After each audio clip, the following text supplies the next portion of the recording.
Hello, I am Michael Santos with michaelsantos.com and prisonprofessor.com. Very proud to be sharing another episode of Success After Prison, how I built assets worth $1 million within 2 years of release from 26 years in prison, and more importantly, how you can succeed too.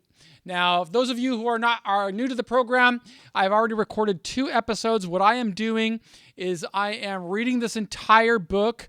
I ad-lib a little bit because I want to send a message to people who are in prison or people who are in struggle, helping them recognize that the decisions they make today will have a direct influence not only on their journey through as they climb out of struggle and into prosperity, but when they come back to society. I want them to have the skill set, the opportunities, they're really the mindset of success. And so how do I do it? Well, I share the strategies that empowered me through 26 years in prison. And that's what I am doing in this book, is I am revealing those strategies chapter by chapter in about 20-minute episodes. Excuse me. In about 20-minute episodes. So I'll be releasing them probably every day or maybe every couple of days. I'm just recording a bunch of them right now to get them in order so that when they release, they're in a sequence. And you can listen to them for free on iTunes. You can visit my websites at michaelsantos.com or prisonprofessor.com. You can look at them on my YouTube channel, which I hope that you will subscribe to. And you can get all this information for free. If you have a loved one who doesn't have access to the internet or to iTunes, you can visit my websites at michaelsantos.com or prisonprofessor.com and order a copy, and I'll have a soft cover book sent to them. Again, you can get it for free just by registering for my newsletter. And as soon as you register, you will get a copy of the digital version of the program for free, because that doesn't cost me anything to produce. And I really want you to have it. I want you to see that the decisions you are making right now, every single day, have a direct influence on your prospects for success. No matter where you are right now, it's never too early. It's never too late to begin sowing seeds for success. That's what I have learned. That's what I want to share with you. So I'm going to go back to reading this manuscript and encourage you to follow along. If you have any questions, you can send them to me through my website at michaelsantos.com. Yeah, you can email me directly. Shoot, you can call me. My cell phone number is 415-419-1728. I'm 100% transparent, 100% authentic. I give away more content than I sell. Why? Because I'm absolutely passionate about sharing this message that anyone can succeed, anyone can build success, and I just like to share the strategies that have been working for me, and I know they can work for you. And one thing I will say before I start reading is that I never ask anyone to do anything that I don't do, that I didn't do, that didn't help me through the journey, and that isn't helping me right now. But let me now get back to the reading for about 20 minutes. Okay, so we left off talking. I asked the readers to answer a couple of questions. Number one, if you could influence somebody in your future, who would you want to influence? What do you want to know about that person? In what ways would influencing that person change your life? And what steps could you take today to influence that person? Those are the types of questions that I try to ask people in prison or in struggle to start thinking about, because those were the questions that I started asking when I was still locked inside of that jail cell, facing a sentence of life without the possibility of parole. But as I continue reading, you'll see that I didn't get life beyond parole. I got 45 years. And here's how I'll continue the reading right now. So my judge chose not to impose a life sentence. Instead, he sentenced me to 45 years. I was sentenced under a different set of laws, however, than the sentencing laws that exist today. Under the laws that existed for crimes committed in 1987, I could earn 19 years worth of good time credits. So for readers or listeners who don't know about good time, they're rewards for avoiding disciplinary infractions. And I consider it kind of a misnomer. You see, a prisoner, he didn't need to do anything particularly good to earn good time. He simply needed to avoid being convicted of violating disciplinary infractions. And so long as I didn't lose any good time during my journey through prison, I would satisfy my sentence after serving 26 years of imprisonment. Now, that's a long time. To put that into perspective, I'm recording this video today on a Sunday, January 17th. And to put that into perspective, if somebody was locked up today and they were going to serve the same length of time that I served, they wouldn't be getting out of prison until, 26 years at 60, until 2042. They got to maintain a high level of energy and discipline and passion, even as as that time passes. And that's what I share how it worked for me. But since I was only 23 years old when authorities took me into custody, I didn't quite know how to process that concept of serving 26 years in prison. Well, thankfully, I by reading about Socrates, who I spoke about in the previous episode, I developed this vision and a strategy. And that's what I want you to do. Develop a vision and a strategy. So I was thinking about my avatars. By thinking about my avatars, I could craft a strategy that would allow me to emerge successfully. Just ask those Socratic questions. What would they expect of me? I would focus on that three-pronged goal of working to educate myself, to contribute to society, and to building a support network. That's what I believed my avatars wanted from me, and that was the strategy that was going to get me through the journey. So I began serving my sentence in the United States Penitentiary in Atlanta, and it was thousands of miles away from where I grew up in Seattle. So while I was locked inside of those high walls, and just so you paint a picture, there's a 40-foot wall that surrounds the entire penitentiary. And I still remember driving in on that bus and seeing that wall and seeing this monolithic, edifice, this massive building, and just thinking, I thought, God, that's where I'm going to be for a long, long time. And outside of the wall, there were, barbed wire topped fences and guard towers with people inside of those guard towers holding machine guns. It was a real penitentiary, and I just didn't really understand what it was going to be like in there. But when I stepped inside, I embarked upon the first prong of my plan. Although I had been a lousy student in high school, I was determined to become a good student in prison. Why? Because I believed that if I could earn a university degree while incarcerated, people in society would respect me. And if more people respected me, I believed that more opportunities would open. And that's what I was all about, opening opportunities. But since I didn't have any financial resources, I began writing letters to universities. I wrote to hundreds of universities, not knowing whether anyone would read the letters. Still, I knew that if I didn't write letters, I wouldn't stand a chance of connecting with my avatars who lived on the other side of prison walls.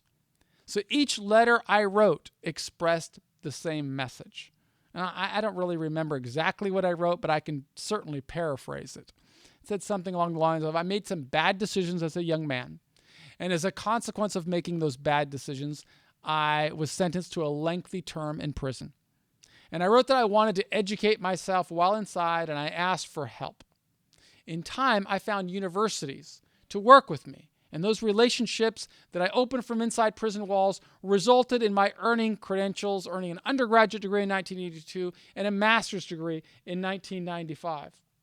So if you want to know the full depth of it all, you can get it in my book, Earning Freedom. But right now, I'm just trying to give you the backdrop of the story. And I just lost my place. Okay. So after Hofstra University awarded my master's degree, I began studying toward a PhD at the University of Connecticut. Then a warden determined that my education had gone just a little bit too far. He put a stop to my formal education. And the way that he could do that was by prohibiting the prison's mailroom from receiving books that the University of Connecticut's library would send to me for my coursework. But fortunately, by then, at the time I was in my PhD program, I already had 8 years of imprisonment behind me. And that experience conditioned me to cope well with obstacles. So although the warden blocked me from getting my PhD, I just decided to shift focus, to pivot, to find the next opportunity. And that's what I wrote about here in the rest of this book. I wrote, when my formal studies came to an end, I shifted focus. As I wrote in Earning Freedom and in other books that I wrote, and I wrote a ton of other books, here's a couple of them right here. You see, I got them all right here, but you can get them on my website. As I wrote about in my other books, I went through a phase where the stock market consumed all of my time. And it was the right time. It was the mid-1990s. And by studying how investors valued stocks, I learned about business. I became fluent with technical analysis. I learned how to assess a stock's value in accordance with various trading patterns. Or by reading financial newspapers and magazines and books, I also learned about fundamental analysis, learning the importance of more objective metrics like growth rates, profit margins, return on equity, and other factors. And all of this had an influence on my journey.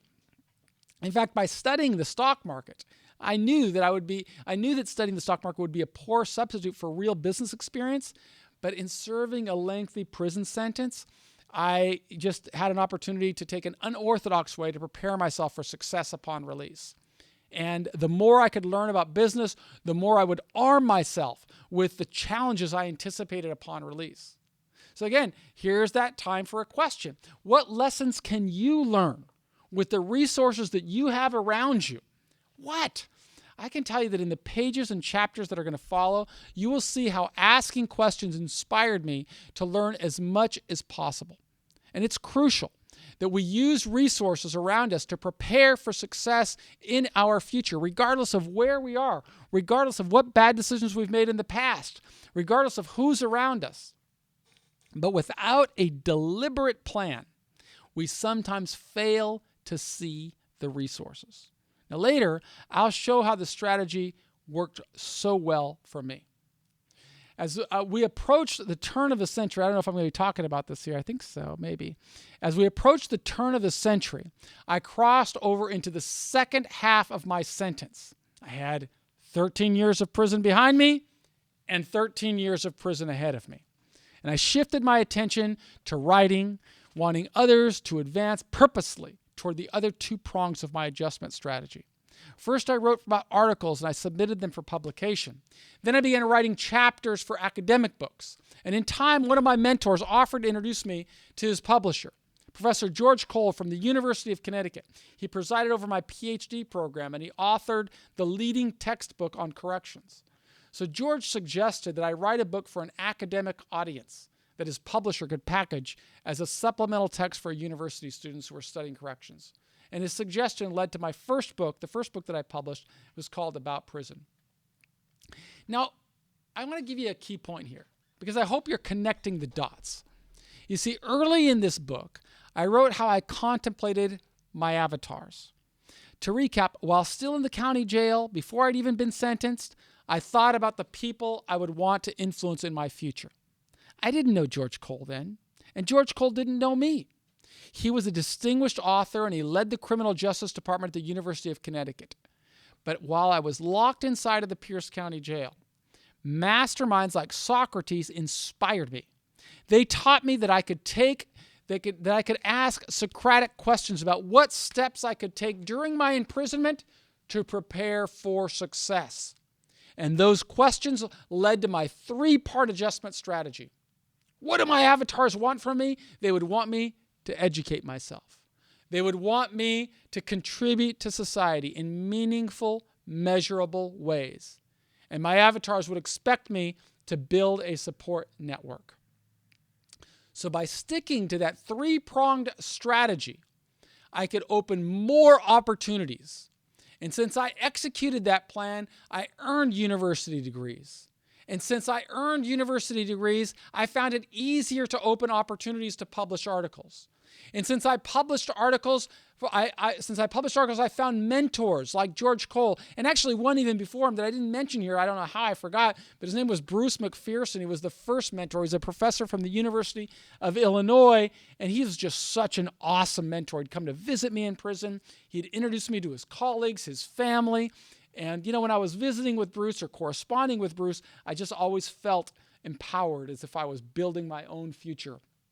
And I hope that you will find mentors like that to come into your life, masterminds who can help you succeed. Because why? They didn't judge me for the bad decisions that I made that brought me into prison. Instead, they looked upon me as someone who could add value to society, just like you can do. You can add value to society. And as those mentors and masterminds try and work with you, they will introduce you to other people. Like George introduced me to his publisher. And she issued a contract for me to publish my first book About Prison. And when About Prison came out, thousands of people became aware of my work, and my support network grew.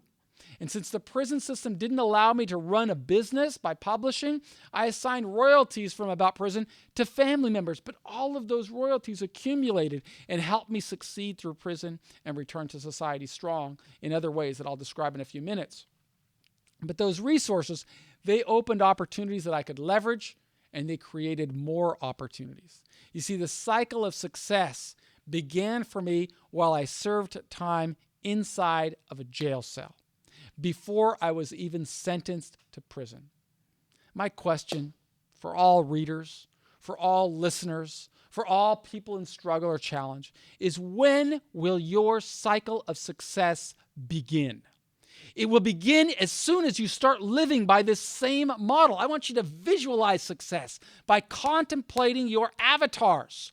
Create a plan that will persuade your avatars to invest time, energy, and resources in your development. And then execute your plan with every thought that goes through your mind, with every word that comes out of your mouth, and with every decision you make while serving your sentence. See, after writing my first book, I reached out to another mentor of mine, Dr. Marilyn McShane. Marilyn taught criminal justice courses at several universities, and she also advised publishing companies. And she opened an opportunity for me to publish my second book, which is Profiles from Prison, through Greenwood Prager, another well-respected academic publishing house. But with 2 publishing credentials behind me, I aspired to reach a wider audience. I wanted to grow and expand because prison populations had been growing, and I thought it would be helpful to write a general nonfiction book about the prison system. And I pulled books from prison library shelves and researched how to go about publishing a mainstream book, something that anybody can do.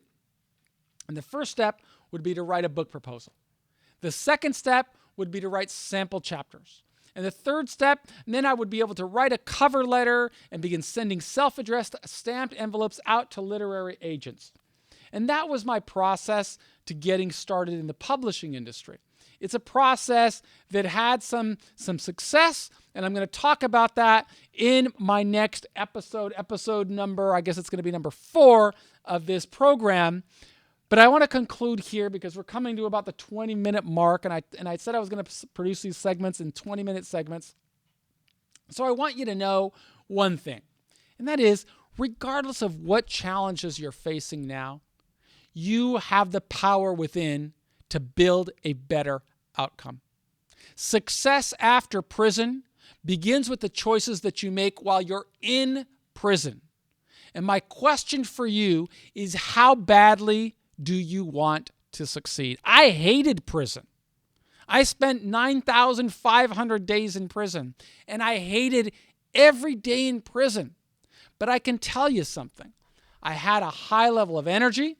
I had a high level of discipline every day that passed. Why? Because I didn't see myself in the moment. Instead, I saw myself 5 years out, 10 years out, 15 years out, 20 years out. And it was training my mind to think that way that distinguished me in ways that people wouldn't expect for somebody serving multiple decades in prison. So whether you are in a school where you're facing a lot of challenges, whether you're in an environment that doesn't seem like there are many opportunities opening, whether you're in a jail or a prison, I got to tell you, if I can get through 26 years in prison and emerge successfully, you can too. But it doesn't happen by accident. It doesn't happen by waiting for somebody else to open a door for you. You got to open your own doors.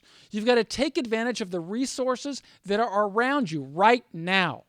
And you've got to make 100% commitment to success. That's what I learned from Masterminds. That's what I try and share through the Earning Freedom program, through the Earning Freedom Mastermind program, through everything that I publish on michaelsantos.com, on my Facebook page, on my YouTube channel, on my Twitter account, on LinkedIn. You see, I'm totally transparent because I live this path every single day, and I want you to begin living an authentic, transparent life, inviting the world to judge you, to hold you accountable, not for the bad decisions or the circumstances that put you where you are, but for the way that you responded to those challenges. And when you begin to do that, that's when you move the needle. That's when you shift course. That's when you truly begin to see awesome opportunities opening for you. So, again, I am Michael with michaelsantos.com. If you want to get a free digital download of this book, simply visit my website, enter your email, and you'll automatically receive this digital download. If you have a friend or somebody you want to share this information with that doesn't have access to the internet or iTunes or podcasts, please just visit my website and you can you can order a copy and we'll send a softcover book or one of my courses or whatever you'd like to see to inspire people that you love who are inside, helping them prepare for success. If you're going into the system, I've got products for that as well. But really, I'm just 100% transparent and authentic, and I want to share this message with as many people as possible so that more people can emerge from struggle successfully. All right? Again, I am Michael with michaelsantos.com. Hope you'll visit the website. Or if you're on YouTube, I hope that you'll subscribe to the page, subscribe to my YouTube channel, and you'll get information on when I'm producing new content. Thanks so much. Again, Michael with michaelsantos.com. We'll be back with another episode soon.